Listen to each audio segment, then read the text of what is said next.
അപ്പോൾ എല്ലാവർക്കും മറിയം വ്ളോഗിലേക്ക് സ്വാഗതം. അപ്പോൾ നമ്മൾ ഇന്നത്തെ പരിപാടി എന്ന് പറഞ്ഞു കഴിഞ്ഞാൽ എന്താണെന്ന് വെച്ച് കഴിഞ്ഞാൽ നമ്മളെ ഇടിച്ചക്ക വെച്ചിട്ടുള്ള റെസിപ്പി തന്നെയാണ്. അതായത് വളരെ ട്രഡീഷണൽ ആയിട്ടുള്ള ഒരു റെസിപ്പിയാണ് ഞാൻ ട്രൈ ചെയ്യാൻ പോണത്. അപ്പോൾ നമുക്കത് എങ്ങനെയാണ് ഉണ്ടാക്കാമെന്ന് നോക്കാം.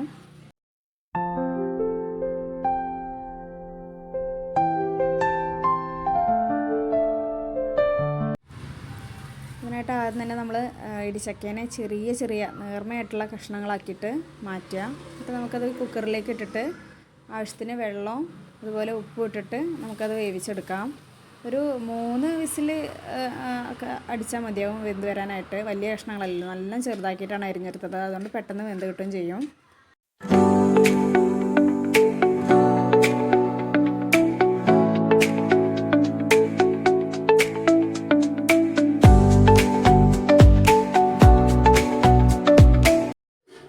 നമുക്ക് ഇടിച്ചക്ക വേവുന്ന സമയം കൊണ്ട് നമുക്കൊരു ചട്ടി ചൂടാക്കാൻ വെച്ചിട്ടുണ്ട്. അതിലേക്ക് ഒരു കൈപ്പിടി അരി, നല്ല അരിയാണ്, അതായത് ചോറ് വെക്കാൻ ഉപയോഗിക്കുന്ന അരിയാണ് ഞാൻ എടുത്തിട്ടുള്ളത്. അപ്പോൾ അരി ഒന്ന് നന്നായിട്ട് വറുത്തെടുക്കാം.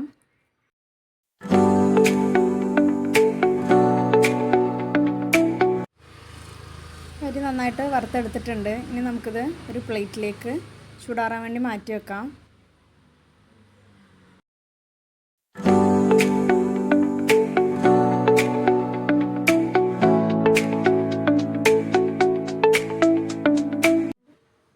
അരി വറുത്ത ചട്ടിക്ക് തന്നെ നമുക്കൊരു 2 സ്പൂണോളം കുരുമുളക് ഇട്ട് കൊടുത്തിട്ട് അത് നന്നായിട്ട് വറുത്തെടുക്കാം. വറുത്തെടുത്ത കുരുമുളകിനാണ് ഇച്ചിരി കൂടി ടേസ്റ്റ് കൂടും.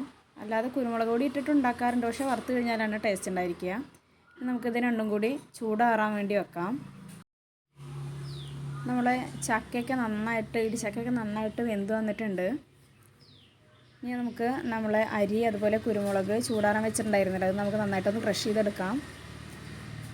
ഒരു ചട്ടി ചൂടാക്കി അതിലേക്ക് ഇച്ചിരി എണ്ണ ഒഴിച്ച് ഇത്തിരി കടുക് ഇട്ട് കൊടുക്കാം. കടുക് പൊട്ടി വരുമ്പോഴത്തേക്ക് ഒരു വറ്റൽമുളക് ഇട്ട് കൊടുക്കാം. അതുപോലെ ഇച്ചിരി കറിവേപ്പിലയും കൂടി ഇട്ട് കൊടുക്കാം. ഇനി നമുക്ക് നമ്മളുടെ വെന്ത ഇടിച്ചക്ക കുക്കറിൽ നിന്ന് ചട്ടിയിലേക്ക് ഇട്ട് കൊടുക്കാം.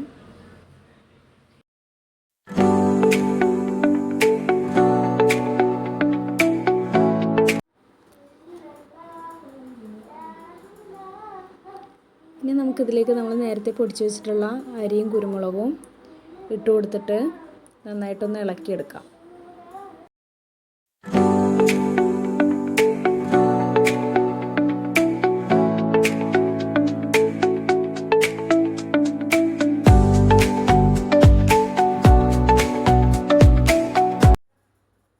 ഇങ്ങനെ നമ്മുടെ ഇടിച്ചക്ക ഉപ്പേരി റെഡി ആയിട്ടുണ്ട്. അപ്പോൾ എല്ലാവരും ട്രൈ ചെയ്ത് നോക്കാം കേട്ടോ.